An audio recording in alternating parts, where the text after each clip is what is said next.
A2CAF 2019. Author discussion. Raina Telgemeier and Jerry Kraft.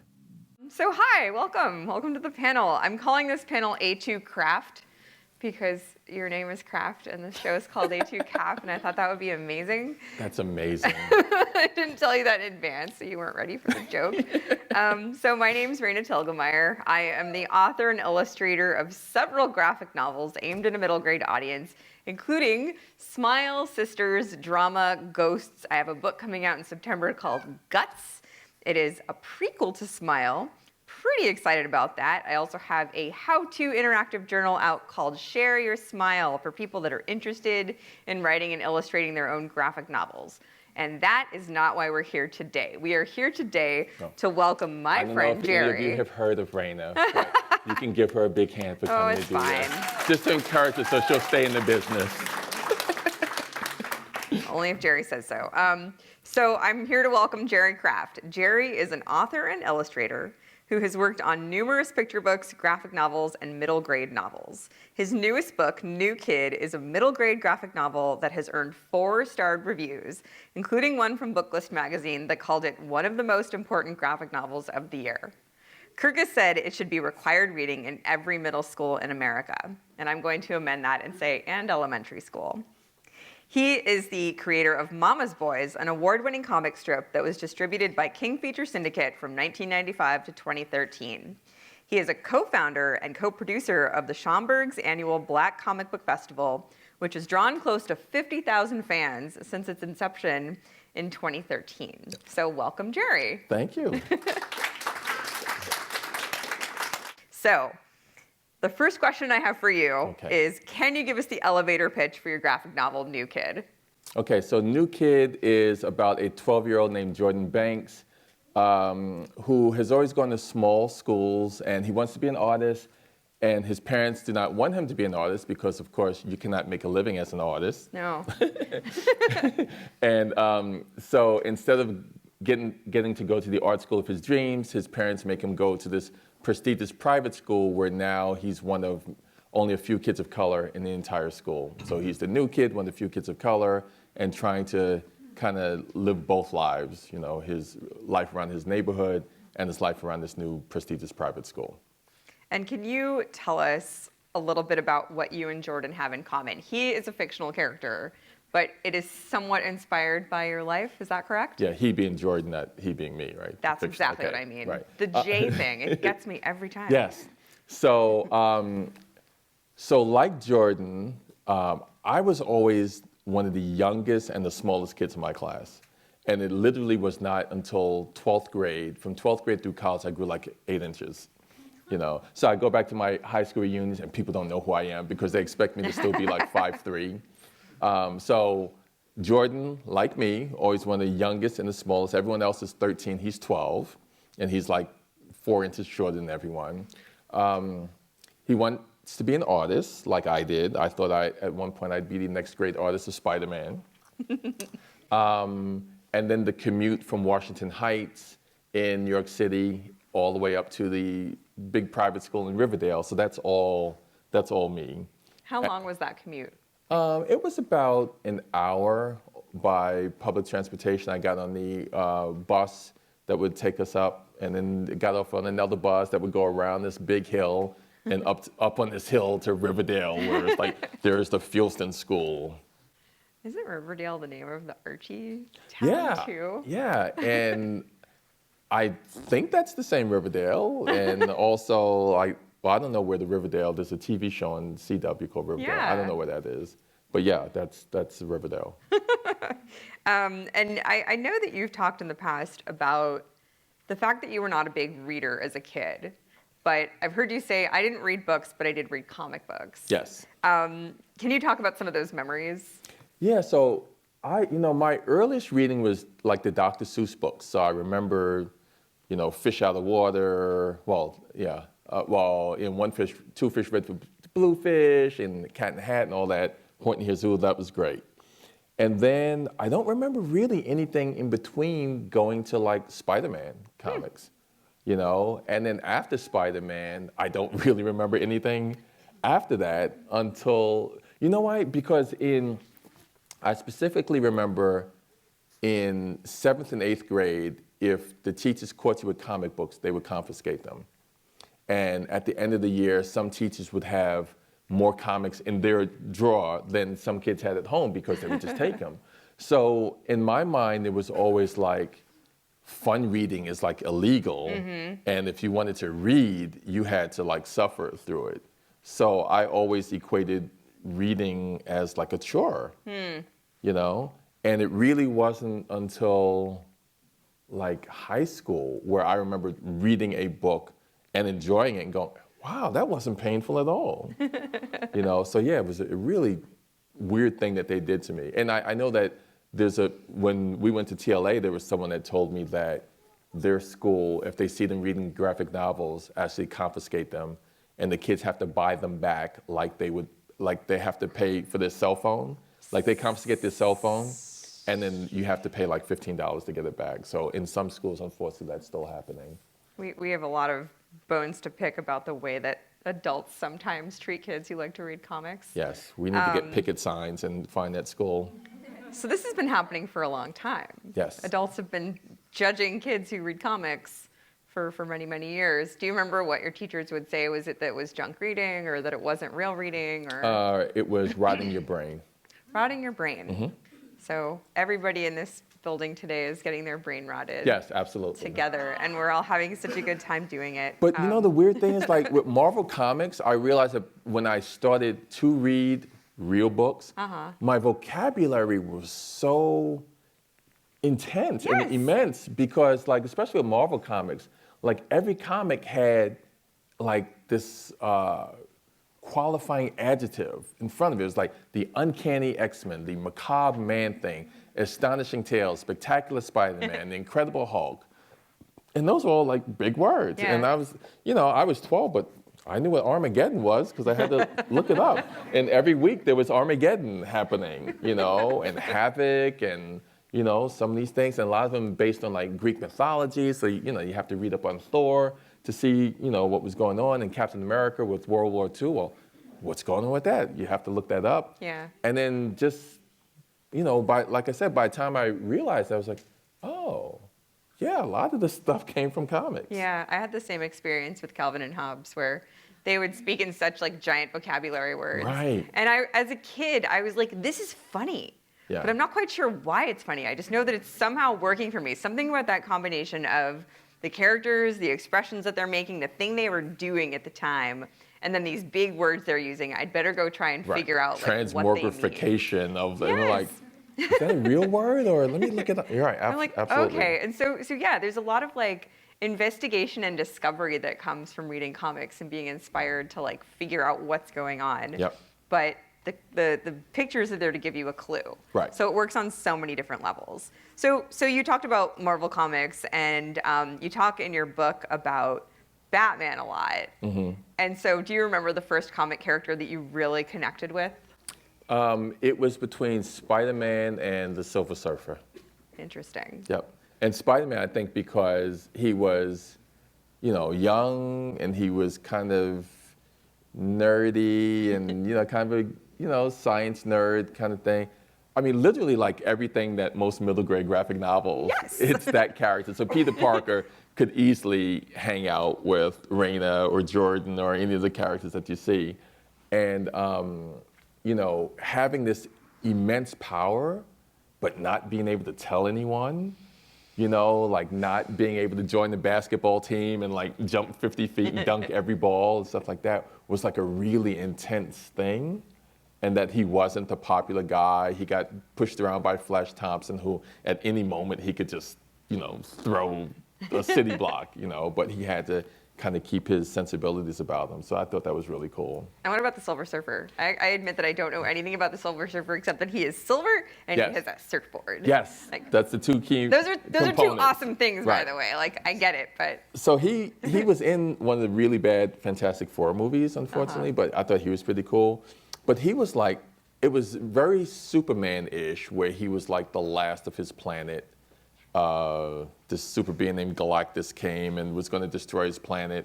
And he was like, okay, well, if you don't destroy my planet, I will serve you and I will find new planets for you to destroy. So he was like his herald. So I had Galactus, I learned that word, and Galactic, and his herald and what that meant. And he was the skywriter of the spaceway. So all that vocabulary. So I thought he was pretty cool because he was also a loner, kind of never fit in anywhere. The last of his kind. Yes. So common in superheroes. Do you remember the first comic convention you attended? My dad used to take me in New York City, where I grew up. There was like a monthly convention that used to happen at like the Pennsylvania Hotel. And I know this convention. Yeah. Yeah. And that was before comic artists and writers were treated as rock stars. So, you'd go there and they'd just be behind the table like, hey, how you doing? Like, oh yeah, I like the, can I say, oh yes, please, here, please take, I'll pay you to take my autograph. I met this letterer, Tom Orzechowski, and he was a letterer. I said, oh, okay, can I have your autograph? And he literally lettered the entire alphabet for me in my book. Again, because there wasn't lines for this. So he's like, okay, look how good I letter. A, B, C. Oh my God. Yeah. It was like his version of doing a sketch. Yeah. In a sketchbook, he's like, I'm going to draw the alphabet. Absolutely. Watch how good I draw the alphabet. Yep. And I was like, man. hey, thanks. I'm going to go now. Did he use one of those little Ames guides? Or was it all freehand? That one was freehand. Oh, that's how good he hardcore. was. Wow. Yeah. Does anybody know what an Ames lettering guide is? Okay. It's a tool that you use to like make sure your lettering's all the same size. I've never used one. That's why my lettering's terrible. Yep. It's just like this little silver thing that had like this little round part, and you'd stick your pen in it, and you'd move it over a letter, and then you go down to the next one, and that's how you would like rule to see like the line width, and then you'd write your letters in it. It's a super nerdy tool, and it works perfectly. Yes. So do you remember when you started writing and drawing comics? Yes, I always drew, like as long as I can remember. I actually have homework that I still have in 7th grade, and I would love getting back homework or any kind of thing where there'd only be like this many words up on top, so there'd be this much blank paper. So any blank paper, I was always drawing. And I think I started making, I remember when my brother was in the Marines in Okinawa, I would go to see movies, and I would come home and draw like summaries of the movies and mail to him. Oh, on the bottom of your homework pages. Oh, I think I used fresh paper on that. and then I started making comics, just regular copy paper and fold it, and I would draw. So I have one that I made in 6th grade that I still have, and then through high school I got better, and I remember one summer job I worked in a copy shop, and then I made like this comic that had like the binding in it and like the cardboard cover. And so I was intense. So you were self-publishing, basically. I was, yeah, absolutely. At what age? I mean, the comic book I made in 6th grade, the first one, but when I did like I think I was probably in college by then. I was able to go to an art school. Yeah. Yes, finally. I was old enough. By the time I went to college, I told my parents, look, this is not a fad. I will not be living in your basement until I'm 50. I moved out 6 weeks ago, so I showed them. So thank you for those of you who bought New Kid. And yeah, so then in college, School of Visual Arts, then my stuff got more intense. More intense. When did you start like seeing that there was a path towards being an author? Or I don't know if author is quite the right word. I usually use the word cartoonist to describe my job, or graphic novelist, but when both of us were growing up, that career didn't really exist the way that it does now. There was no, this whole like marketplace didn't really exist back then. There were comic books, like big 2 superheroes. You could get a job working for them as a letterer, or as a colorist or as a inker or penciler, and then you could be like a picture book author illustrator. Right. Do you remember if you saw like any path forward for yourself specifically, or if there was like a role model that you had to be like, this is what I want to do when I grow up? So I wanted to draw Marvel Comics, and I was pretty good, but I wasn't good like professional to draw like Spider-Man because I could do the superhero stuff, but I never practiced drawing like the Peter Parker, like the alter egos. So that was not really good. And I was like, yeah. But I also like comic strips. And so before Calvin and Hobbes, you know, there was Beetle Bailey and Broomhilda and Peanuts, you know, so I like that kind. But there weren't really ever that many that had African-American characters. You know, if they did, they were, you know, kind of sidekicks like Franklin and Charlie Brown, who I always loved whenever they put him on. And then, so in college, I started coming up with a comic strip. And that's when I started playing around with the idea for Mama's Boys. But before Mama's Boys, it was called The Outside View. My dad used to bring home this local newspaper. And he'd show me, and there was a comic strip in there, and I absolutely hated it.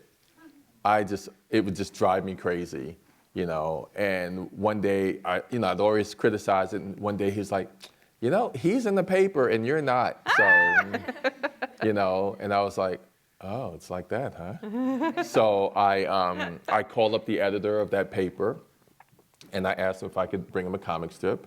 And we had he said, oh, yeah, come by in 2 weeks. So I did like a whole portfolio, and I went up, and he's like, okay, we'll run it. So a couple weeks later, my dad brings home the newspaper, and he opens it up. I open it up, and there's the one I hated, and I was like, yeah, who's that one by? You know, and that was like my first printed. Wow. Yeah, my first printed one. And you did it just to show your dad. Just to show my dad. Oh man, I mean that's why all of us make comics, right? Yes, to show your dad, right? So, yeah. Dad's like, you can never do this, and you're like, yes, I can. I had a couple professors like that because I also went to School of Visual Arts who were like, Raina, comics is not a job. Like, you know, there's not money to be made in this. And I was like, I'm gonna show you, man. Yeah, and now they're working for you. They're like, more tea, Ms. Telgemeier? Yes, yes. So you then ended up writing and illustrating a syndicated comic strip. Yep. For just about 2 decades. Yes. Which is a long, long time, and it's very impressive. And I mean, that was one of the only pathways forward that I saw as a kid was like I could write a humor strip for. I mean, when I first read about this, I read about For Better or For Worse, and that she signed a contract for 20 years. Yep. And I was just like, wow, the pressure to like write storylines, draw those storylines, and be funny every single day for 20 years sounds like too much for me. Yep. So you know, I was just like, when you said, how, Jerry? How did you do that? Well, you know, first of all, it was like I could never get it syndicated daily. So first I started by self-publishing. So I went through like these periodicals and sort of like weekly papers across the country. I sent them samples. I got about 10, 15 clients. So I would do a Mama's Boys comic strip every week and physically mail it to them because this is before email. Right. So I would physically mail. Luckily, I worked at a company that had like free mail, so I just stick it and send it out to them. I was at King Features, a newspaper comic strip syndicate. And so what were you doing at King Features, by the way? I was working in the comic art department. So like if one panel, Dagwood from Blondie had on short sleeve shirt, and then the next panel, inexplicably, he had on a long sleeve shirt, I was the one that had to go and you know, fix it. Or if there were spelling errors, I had to fix that. So I would get the camera ready. So then it was sent to print. So I worked on like, you know, Beetle Bailey, and we had Mutts came in afterwards, and Zitz, and, you know, a lot of like the classic ones, Prince Valiant, Andy Cap. So it's a ton of them I used to have to kind of fix up. Wow. So you were doing production work on other people's comic strips and simultaneously making your own. Right. And then when I would write copy, so I went to School of Visual Arts to become a cartoonist, and they had like major teachers there, like Will Eisner and Harvey Kurtz. I could never get into a single cartooning class at SVA. So I ended up majoring in copywriting. So I was an ad agent, an ad person, and I majored in copywriting. So then my first jobs out of SVA were as an advertising copywriter. Interesting. So when I ended up working at King Features, I was like, hey, I can write copy too. So I would write the brochure for like, hey, there's a new strip called Mallard Fillmore, and I would write the copy for it and things like that. And that must have been really good experience for like eventually pitching your own work. Yeah, it was, although they never syndicated me daily, which Okay. I thought that if I worked there long enough, at some point I'd wear them down. They'd be like, all right already. And so I got weekly. Okay. And then I started self-publishing my books, and I started going to the National Cartoonist Society Awards. And there was one day I was there with my friend Jim Keefe, and I look over and there's Charles Schultz and Lynn Johnston. And I was like, let's go talk to them. Like, no, we can't do that. That's Charles Schultz and Lynn Johnston. So come on. So we went over, and they couldn't have been nicer. Yeah. And they were so nice. And when I self-published my first Mama's Boys book, it was a foreword from Lynn Johnston. Oh my From goodness. For Better, For Worse. That's so cool. Yep. So this is a lesson to everybody in the audience. Like, go talk to people this weekend who you think are cool, because they're probably super nice too. Yeah. That's my experience anyway.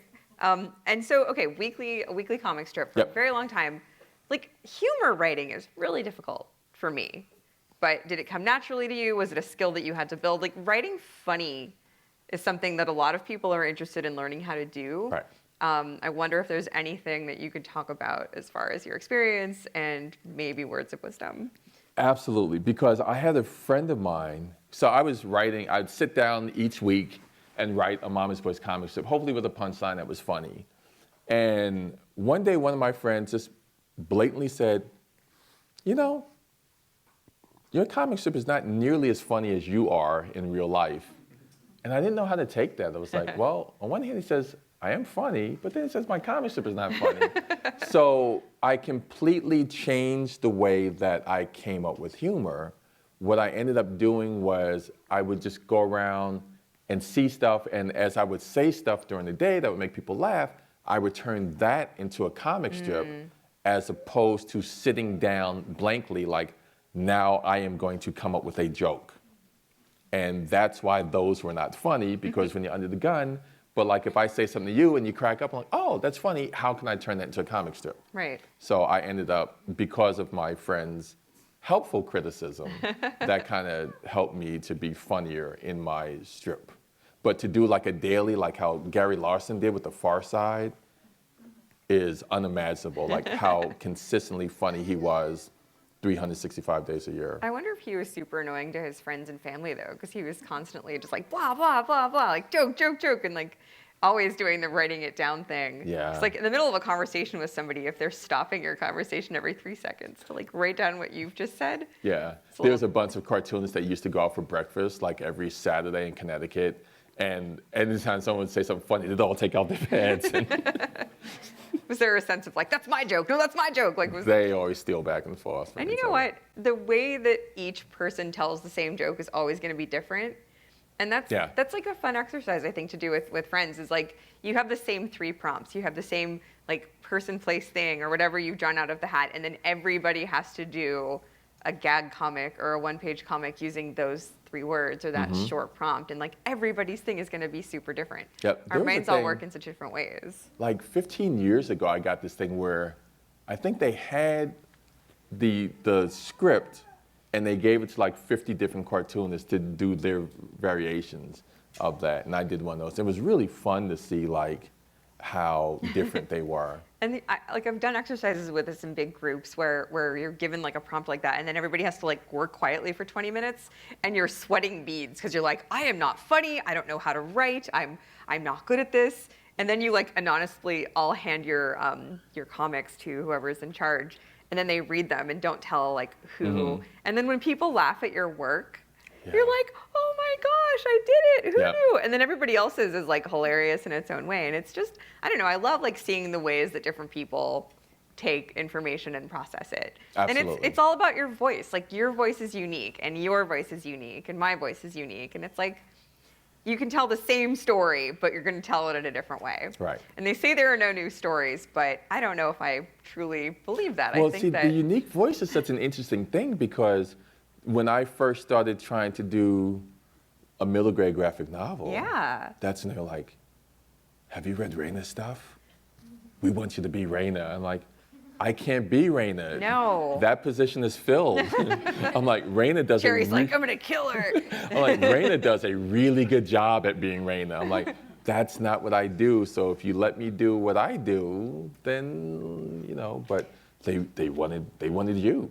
but at the same time, like our books are both about like kids who go to school. Right. And like try to fit into social groups Right. and try to figure out who they are in Right. that space. And, you know, so they're like on paper, there's a lot of overlap, but I think like the way that you approach telling that story is totally different. Can you tell me a little bit about the difference between writing a comic strip versus writing a middle grade graphic novel? So I think one of the big things is having the joke. You know, it really revolves around, you have 3 panels or 4 panels and then the payoff. And, you know, I used to hate for people to read my comic in front of me because, Oh, yeah. you know, so, and you're waiting and they're like, and you're waiting. And then, you know, hopefully they bust out laughing at the end. The worst thing is, I don't get it. And it's like, oh man, that's the worst thing. But so the punchline, the big payoff is the big thing with the comic strip. Whereas in a graphic novel, you can really pace it. You don't have to be funny like every page or every, but I think one of the things that helped from that is I had like a lot of funny moments that in my mind, I still had to say, okay, let's have something funny happen repeatedly. And I think especially having a book that deals with, you know, like African American characters, I wanted to make it laugh out loud funny whenever I could, because I don't think that that's something that happens a lot. So that was kind of important for me to do. I agree. It's super important. And in New Kid, Jordan has this like recurring joke where like when something good happens, like these little angels in diapers appear over both of his shoulders, and they'll have like a big banner that's like hallelujah, and you can just like hear the chorus singing, and then like he'll like turn the corner, and then like the moment gets kind of dashed by like some other element, and then you just see like the banner like fluttering to the ground, and sometimes the angels are like and it's and like you see this over and over again over the course of the story, and it builds in its funniness as you go. And did you have it all in the script, or did you have to like go back in over different drafts and like keep sticking things in? Yes. Okay. So my thing was almost like, you know, cooking with a slow cooker that took like a year. And I might have read it and worked on it for like a year and a half, and I would go back in. So, because originally, like, so Jordan thinks that he's only one of the only black kids in the school, and he sees another black kid coming. And that's when the first time I had the Churbs, they have this sign that says, hallelujah, like, hey, you're not the only one. And then, so I hadn't written them in to be throughout the book. And then there's another part that I said, oh, you know what? Let's have them back again. And then I would go back, and then by the time I finished, I made them like characters that went through the entire thing, which I thought was kind of funny. Again, because I wanted to have stuff that was not realistic, because again, with kids of color, like it's so realistic and so heavy, and so there's not like a lot of like laugh out loud stuff. So, and I think that's part of the reason why I never bonded with books, because I didn't see characters like anyone that looked like me, something horrible happened to, you know. And well, then what's the title of the fake book? In your story that the kid is like handed? Yeah, it's the South Uptown book, The Mean Streets of South Uptown. Yeah. So I created a fictitious book called The Mean Streets of South Uptown, which is literally like every book that I had to read, you know, that was about kids like me, where it's like, you know, so-and-so Jackson, who is in his 3rd city in 3 months, and his dad is away, and his mom has to work 7 jobs, and, you know, this whole thing. And that the teachers, the librarians give them like, oh, here, you're really going to identify with this. And he's like, I don't identify. I don't identify with that at all, you know. But when I had kids, like I still have the kids, like Happy Father's Day. Yes, thank you. You did a good job of Thank you. Yes, I still have them. But when I saw them with like Wimpy Kid, like just reading it over and over and trading with their friends, and like the first time they were like, Dad, we have to go to the store on August 7th. I'm like, oh, to like GameStop to get like the new, Sonic. No, there's a book coming out. I'm like, you know when a book is coming out? It's like, wait. We're going to a store to get a book on the day it opened? Like, that was such a foreign concept. But when I see those kids like this, and when I first met Raina, I had illustrated the 0 Degree Zombie Zone for Scholastic. And Scholastic sent me to the National Book Festival in Washington, D.C. at the Library of Congress. And the author and I go up on stage, and there's a crowd like this, right? About 50 people. And, we do our thing, and it was great. And then I'm packing up, and I look up, and all of a sudden, there are like 250 people in the audience, all like 10, 11-year-old girls, hugging copies of Smile. And I was like, who is this? And then Raina came out, and just like seeing the looks on their faces, I'm like, books can do this?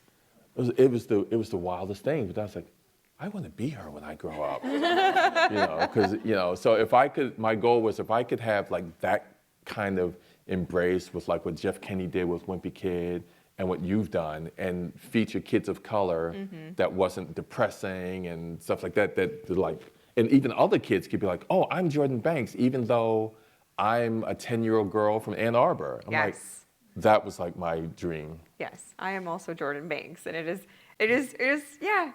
love this book so much, and I'm really glad that his character exists, but I also love some of the side characters that you've created for this book. One of whom is a girl named Alexandra, who wears a puppet on her hand at all times. Yeah. And a lot of times she like speaks through the puppet, and she's a little bit annoying.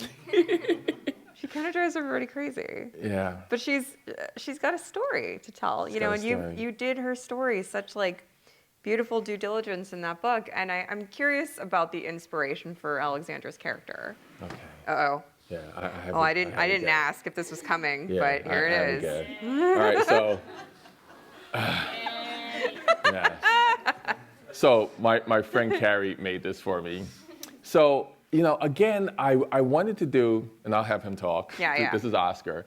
So I wanted to do stuff that was just silly sometimes. Again, because even though like nothing bad happens in the story, sometimes the perception is bad. Like even when I had done my Mama's Boys comic strip, I remember an editor going, well, this isn't gonna fly in like the Midwest because the story's so depressing. I'm like the mom owns a bookstore. And it's the kids in the bookstore. Like there was nothing bad that happened. But a lot of times the perception with young boys of color is that something bad is going to happen. So I knew that in order to tell that story, I had to have the cherubs, I had to have Alexandra with the puppet, I had it where like sometimes she's so happy that her feet are literally floating off the ground. Yeah. And if I didn't do that, I think that that there were people that would subconsciously think that Jordan's life is worse than it actually is. I'm like, he lives in a brownstone, and he's got his mom and his dad and a grandfather, so he's doing okay. He's leading a pretty good life, But I felt extra hard that I had to do that and do like, some outrageous stuff. So like, someone's eyes could pop out, or like the old Looney Tunes, that kind of thing. So Alexandra was definitely someone that I put in as like a comic relief. And then as I wrote more for her, I really started to like her and give her a backstory. And she's someone that I get probably as many emails about her, like, oh, I love her so much. Yeah. It's like, oh, okay, well, she'll be in book 2. Spoiler alert. Yes. There's so much I could say about the characters. So you mentioned before that it took you about an hour to get to school. Yes. In the mornings when you were going from where you lived to where your school was. And we see Jordan go through this process as well in the book. Oh, yeah. And we see him start out at home, and he's got like his hood on and he's not drawing pictures in a sketchbook. And then he sort of goes through this transformation of self by the time he gets from home to school, and then vice versa. And then he goes, this is exhausting. Like, wow, that hour that I spent going to school and I'm already exhausted. Yes. So this is code switching. This is going from one version of yourself to another based on who you're around. And I'm just curious, like, for yourself, like, do you remember doing this? And do you remember the first time that it like occurred to you that this is what was happening in your own life? Oh, absolutely. So growing up in Washington Heights, so there's Harlem, and then the next section up is Washington Heights. So all my friends were Black and Latino. And so you had to have a certain amount of cool and swag so you wouldn't get picked on. And especially me being smaller, you know, light skinned, I didn't have like the cool fro like, you know, some of my friends did. So there was a certain demeanor that you had to carry yourself with, right? So I remember, you know, you get on the bus and you take your, you know, your hoodie and you put your glasses on, you just sit and frown on the bus like this because, you know, riding the bus with the public school kids, you know, and you're getting up and then, you know, you're not reading the book, you're not doing your homework, you're not writing in your sketch pad because you don't want to be teased or singled out. And then the public school kids get off and then you start going into inward so you can kind of relax and take the hood off and the shades off a little bit and you can take out your sketch pad, you know. But then as you got into like Riverdale, then it was the complete opposite. Like, you know, I couldn't have my design markers out because they would think that I was going to tag the bus, like write my name on the bus. And I remember even when I was in School of Visual Arts, going down to buy markers for a homework assignment, they would literally not sell me markers because they thought that I was going to use them for graffiti. And I'm like, look, here's my art, you know, my ID. Like, I need this for homework. Sorry, you know. So they wouldn't sell me that. So there was always a way that I had to, you know, because then again, if I went to Riverdale with the shades and the hood on and the markers, then everyone's like, all right, keep an eye on him, you know. So yeah, sometimes you get there and it was exhausting, and then, you know, going through that, and still like sometimes being one of the few African American men at a book fair, you know, and there'll be like 20 or 30 different authors, and I'm like, okay, so so I'm still very conscious. So you'll see sometimes I'll wear my Peanuts tie, you know, that kind of thing where it's like, oh, okay, Peanuts, hey, we have that in common, and we'll stop and have that. But yeah, that's been like, unfortunately, a lifelong process. I'm grateful that you put all of this in the book unapologetically, and that you're not like really putting a commentary on it. You're just like, this is what it's like. Right. And so, I mean, I'm a white woman. Like, I've never literally had that experience, but seeing it through Jordan's eyes, having you, the storyteller, show it to us instead of telling it to us, it is so powerful. It's something I'm really, really grateful for, and thank you for depicting that. And thank you for just like everything you've depicted in this book. That's just pure. Oh, it's just this is it. This is what it looks like. And I think that's one of the great things about graphic novels, is that you see it and you don't have to have it explained to you. You see it without it being somebody else's experience. You see it as if it's your own experience.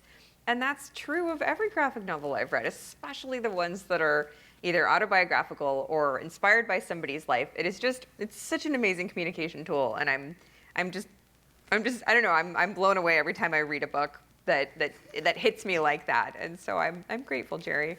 Well, I'm so grateful that HarperCollins like let me tell my story, because as we were talking the other day, I was like so frightened that at some point they were going to have this major change that would, you know, and they literally said like, tell your story, and they printed it like exactly as I had intended. Yeah. So as I've said, like, Jordan's a great character, and he's really kind and thoughtful. I love that about him, but he's also 12. He's 12. And he's got a lot to learn. What words of wisdom do you have for Jordan Banks? So he doesn't have to try as hard, you know, and he's definitely in his head a lot, and like, you know, what do I do? Because the other thing is, in my community, how I grew up, it's like, So like the American dream is, you go to good school and you get educated and you do this and you move and you get a house, you do this. But sometimes in, where I was born, that community is like, oh, well, you're doing all that. You think you're too good for us now. And there is that like pullback to kind of keep you on the same level. So there's not that same option sometimes where people are like, hey, he made it, what a great thing that is. He did what he was supposed to. It's like, oh, you think you're all that now. So it was basically for Jordan, like, be yourself and it will let it come to you instead of always trying to, like certain things he does have to, like the code switching is like an important thing. So there's a lot of that, but he can't do it every step of the way or he'll just forget that he's a kid. Right. And he'll just lose out on that. That's good advice, and that's good like life advice, I think, for any young person. Two things. First of all, where can people find you online? So I've kept it really simple. Everything is my name. So jerrycraft.com is my website. Twitter is jerrycraft. Instagram is jerrycraft. Just everything is very simple. I didn't have that option because I didn't want people to have to figure out how to spell Telgemeier every time. So I'm Go Raina everywhere. Go Raina. It works pretty well. That works very well. And then the second question is, do you have a graphic novel or two that you can recommend to the audience here? Well, I'm sitting next to the queen of graphic No one novels. needs to hear about my comics. But That's no, not no, interesting. but Yeah. so again, this is what kind of started me. I was actually at a publisher, and they're like, "Oh, do you have any ideas for a graphic novel?" And I was like, "Yeah, I have this." And then they were like, "Have you read Smile?" And I'm like, "No, I have." And this was years ago. No, and it's like, "Oh, okay." And they, go to the vault and open it up, and the light just shines out, and they wash their hands, and they're like, "Take this home and read it." And I was like, okay. And I read it, and I was like, wow, this Go Rain is pretty good.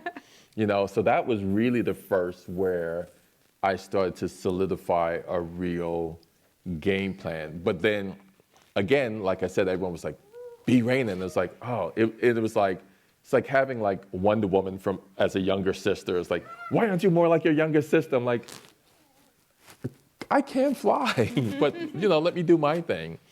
So that was a big influence. American Born Chinese is one of my favorites, Yes. Jin Yang.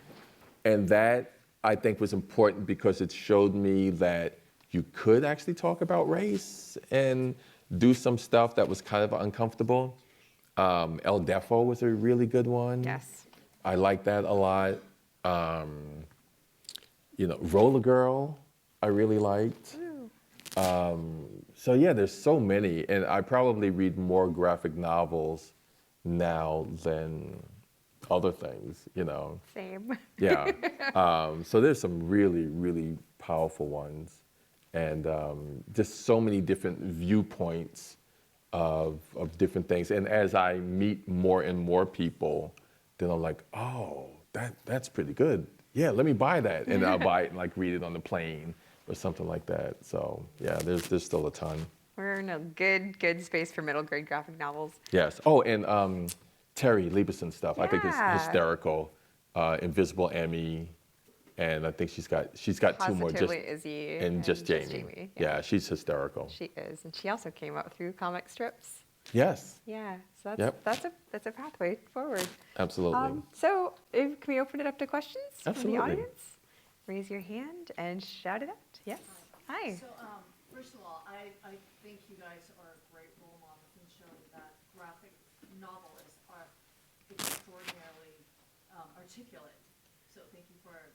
Oh. Thanks. So in certain countries where there's a strong cartoon or graphic novel history, like France does, do you ever translate your works or have them translated, I guess? I actually got my first request to translate into another language, and it is in Albanian. It came like 2 weeks ago, like, yes, we'd like to translate this into Albanian. I'm like, okay. Kids So- in Albania are gonna love. I your book. know, Like it's right? It's so exciting to think about that. I just would love to hear how his name is said, or Yeah. I've had my books translated into, at this point, it's probably about 25 different languages. Wow. What was the first one? The first language, I think it's either French or Spanish. Yeah. It was like one of my Babysitter's Club books got a French translation. Oh no, you know what? I think it was like Dutch. Really? Random, yeah. Do you like? Are you psyched? Do you ask for copies of it?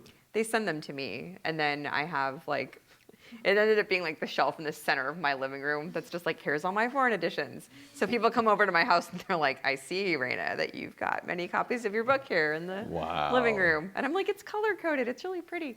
And I ended up buying a rug that has like all the same colors in it. So it's like dark blue, teal blue, magenta, and purple. That's like the rug color. So. Oh, funny. Yeah.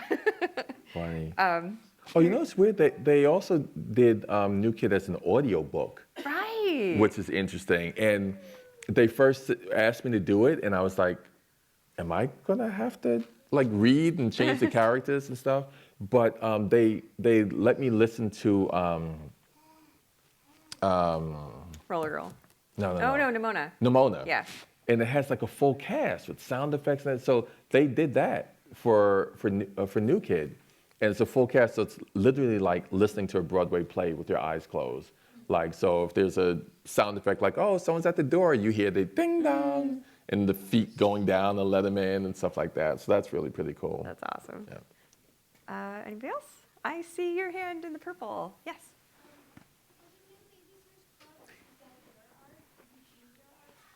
I have not done Babysitter's Club graphic novels since 2008.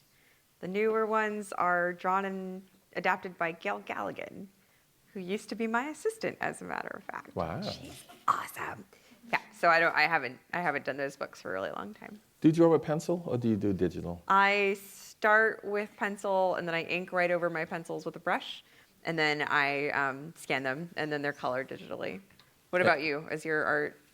This one was purely digital, and even to the point where I turned my handwriting into a font that's called Jordan Banks. So I have cool. Jordan Banks bold, Jordan Banks italic, Jordan Banks bold italic, so I can type in and just get it so it looks hand lettered. That's awesome. But all the drawing was digital, which helps because like when we travel, like can you work on the road?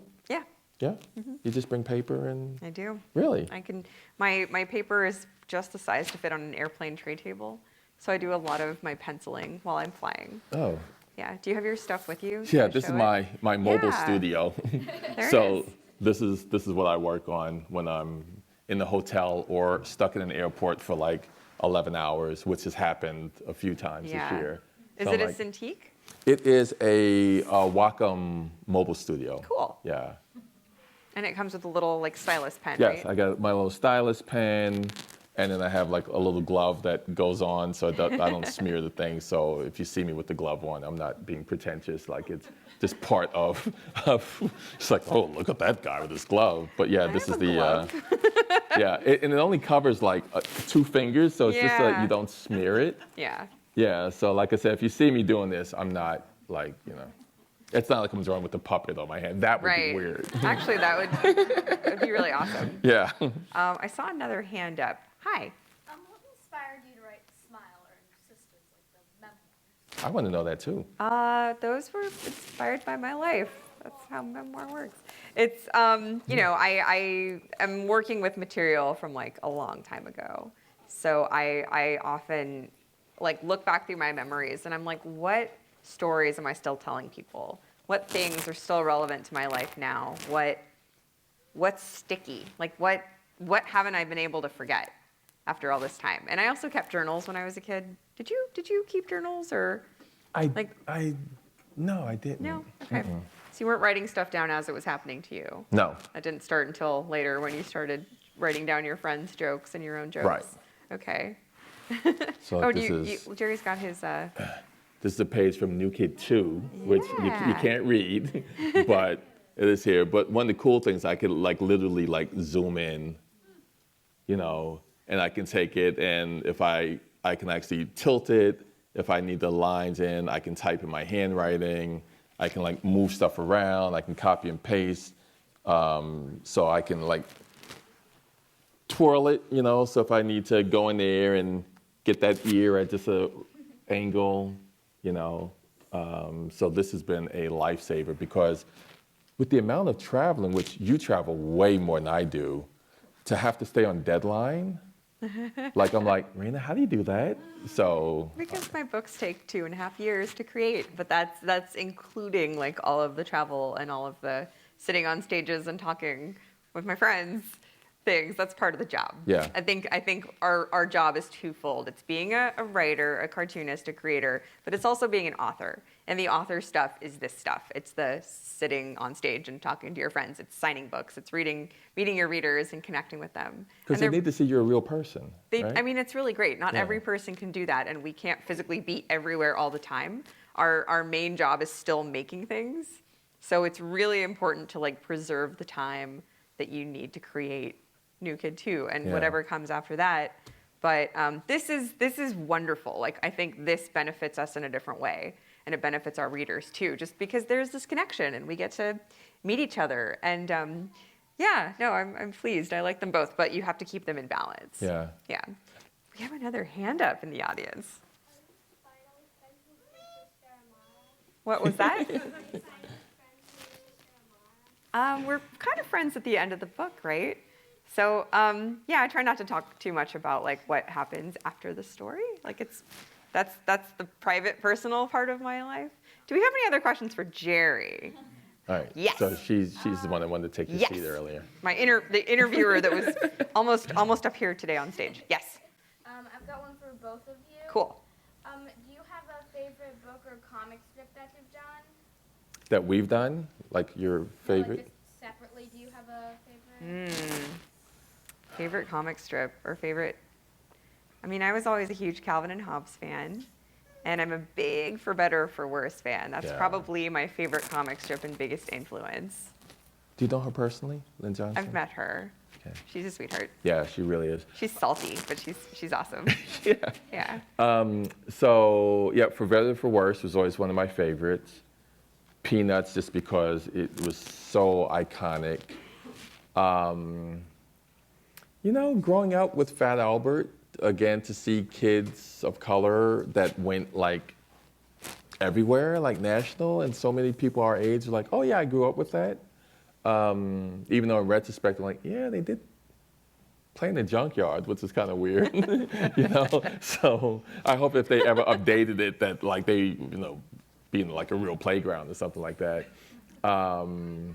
And then, yeah, so definitely, and Far Side was just hysterical all the time. I look forward to reading that every day. And Dilbert for a while was one of my Yeah. favorites. Nothing like cubicle humor. Yes. It's the best. Kids love it. Any other questions? Yes, hi. Your friend. So I didn't know anything about your syndicated career. Having been on the inside, is that an industry that's going to continue? The question is the syndicated comic strip industry going to continue?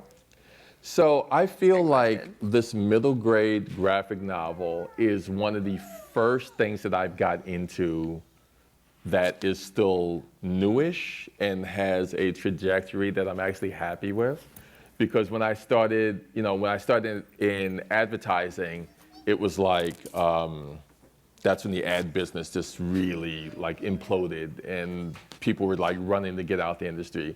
And then I worked at King Features right when like the cost of newsprint was astronomical and then newspapers started going out of business, you know, so that was kind of a rough thing. And like the continuity strips all kind of vanished for like, you know, more humor.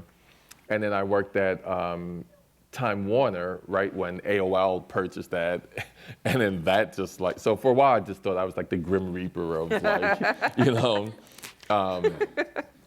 but I don't know, they're so, like the comic strips now are so small on paper, I don't know if it has that kind of shelf life. I hope it does, but also a lot of kids don't grow up with newspapers the way, like the Sunday Funnies was a big deal. Oh, yeah. You know, and I have never seen a kid read the Sunday Funnies like in the last 10 years, maybe? Kids have the internet now. They don't have to wait till Sunday morning to read comics. Yeah, or Saturday morning to watch cartoons on Right. TV. Yep. What a. Oh, my buddy. Yeah. You still have a question? You had your hand up.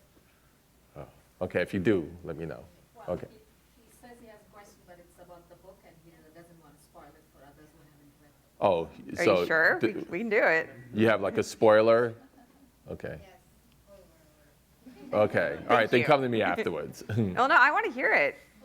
Okay, go ahead. Can we do it? Let's see. Was there a reason why you put a segment in the book where the teacher reads?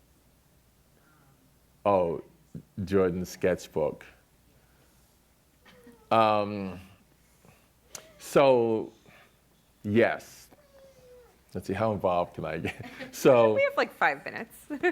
okay, so there's a scene where Jordan's teacher finds his sketchbook and reads through it, and her reaction is, "Why are you so angry, Jordan?" And that is so much of the stuff that I've done that, like, for example, in El Defo, okay, a girl with a hearing impairment, and if someone says or does something mean to her, it's so easy to say, that's not right, you need to respect her and you need to do this, right? But I feel like with sometimes kids of color, if they complain about someone touching their hair or someone, mispronouncing their name or something like that, it's not seen in the same way that the character in El Defo or some of the others, where it's like a more sympathetic character. So I wanted to show that, instead of her saying, "You're right, I shouldn't have read your personal property," and saying that this is angry, he's like, "I'm not angry. This is my diary. This is things that really happen." So instead of you saying, "Wow, I'm sorry that this happened," she's almost denying him his real emotional response of like not being happy when these things happen. So yes, that was a lot of me in there. I think that was a great question and not too spoilery. Yes. In fact, do we have one more question from the audience? Bring it on home. You want to? What do you want to inspire your readers with most? Like, I find the more I learn about different cultures or races, I'm always kind of like, oh, gosh, I didn't know I was so stupid. Like, why didn't I think of this? Why wasn't I more sensitive? Is there something like that you would want to have your readers learn, or your kids as a parent? Oh, absolutely.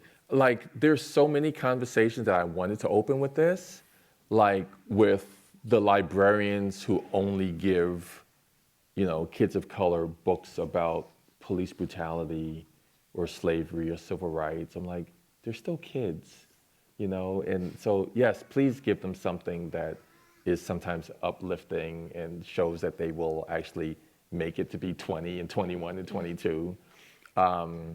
So yeah, teachers, and even things like, I put a lot of other things like, so many kids like, "Oh yes, that's my friend, he's Japanese." And the kid's like, "I'm not Japanese, I'm Chinese. Like, you've known me for 10 years. Why don't you if you could just take 2 minutes to really know how important that is to me, or how to pronounce my name, or like these little things of just respect that everyone can do."